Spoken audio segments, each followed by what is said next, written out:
Hey everyone, welcome back for another deep dive. Always a pleasure to be here. Today we're zeroing in on something pretty interesting that's been happening right here in Portland. Kind of a shift, from the city center out to the suburbs. Yeah. And we've got a whole bunch of online discussions about this, and we're going to dig into what it means for real estate, especially in a couple of suburbs that keep popping up, Beaverton and Tigard. Interesting. So whether you're thinking about making a move yourself or you're just kind of curious about how Portland is evolving, stick with us. You're in the right spot. I think this is going to be really interesting, especially trying to unpack what's driving this whole thing and how these suburbs are getting ready for what seems like, well, a lot of new folks coming in. Yeah, totally. So I guess let's kick things off with that, right? Like, why? Why are people choosing to leave the city center? Right. Our sources are pointing to a few things. Affordability, of course, more space, and, a different lifestyle. Okay. But, those are pretty broad, right? What are people actually saying about this whole lifestyle shift? Well, one thing that really jumps out from these discussions is the whole remote work thing. It's really changing how people think about where they live, right? If you don't have to be downtown every day for work, maybe that small apartment, even if it's got that city charm, it starts to lose its appeal a little. Right. People are starting to realize they can get a lot more bang for their buck out in the suburbs, maybe even a yard. Or a home office where they can actually close the door at the end of the day. Oh, tell me about it. Mine's the kitchen table, and my family's not exactly thrilled about that setup. But, okay, this whole remote work thing, pushing people to the suburbs, that makes sense. But I'm curious, are there other things, other lifestyle things that are playing a part here? Like, what about schools or, that sense of community you hear about? Yeah, for sure. Those are big topics in these discussions, too. Families with kids, they're often drawn to the suburbs, thinking about schools. And then there's that whole classic, suburban ideal, right? Block parties, knowing your neighbors, that kind of thing. Right. I think it appeals to some people who feel like they're, maybe missing that in the city with all the rush and everything. Right. Okay, so we've got remote work, schools, community. It sounds like a pretty good argument for the suburbs. But let's get down to brass tacks here. You mentioned Beaverton and Tigard specifically as being kind of hotspots.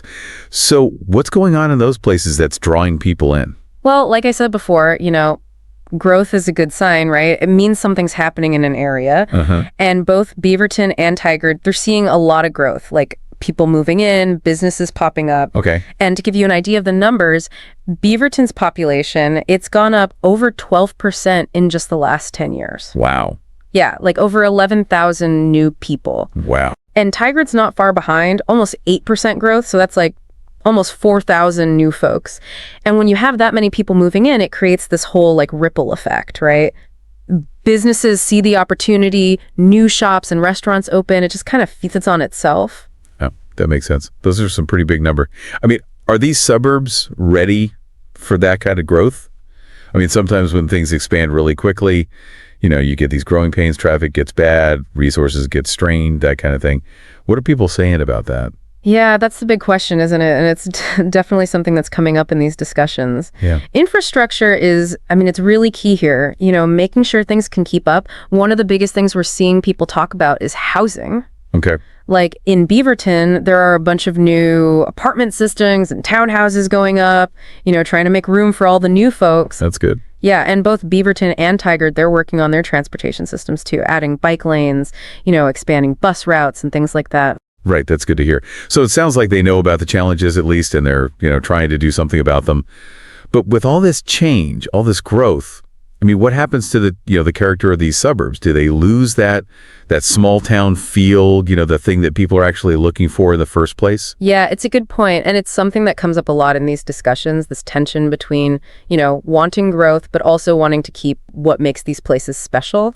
Yeah, it's a tricky balance for sure. It'll be interesting to see how it all shakes out. Definitely. Okay, so just to kind of send up what we've talked about, I think we've got a pretty good picture of why people are leaving the city center, affordability, space, remote work, that desire for a different kind of lifestyle, maybe a stronger sense of community. Right. And we've seen how suburbs like Beaverton and Tigard, they're attracting those folks, but they're also facing these challenges, making room for everyone. Yeah, it's an interesting dynamic for sure. And like you said earlier, it really makes you think about the future of Portland, as a whole. Right. Will we see those lines between urban and suburban start to blur, or is this going to make them even more different? A lot to think about there. Yeah.